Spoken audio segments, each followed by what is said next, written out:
Hello everyone! So ayan, napalitan ko na siya.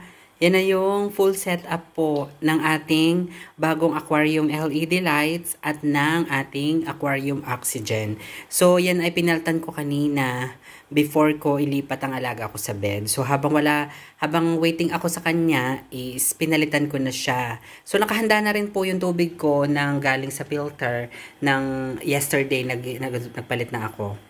So yan, nagpalit na pala ako ng tubig dun sa lalagyan niya. Pero dito sa aquarium, kanina ko lang po siya.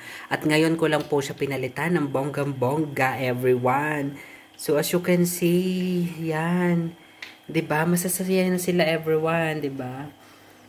'Di ba? Ang sasaya na nila. Napakalino ng tubig at iyan po yung bagong setup.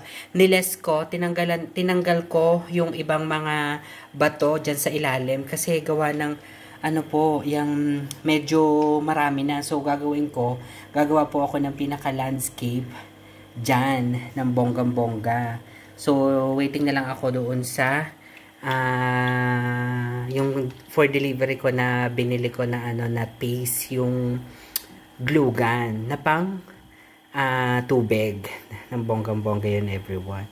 So, 'di ba, ang saya-saya nila, 'di ba?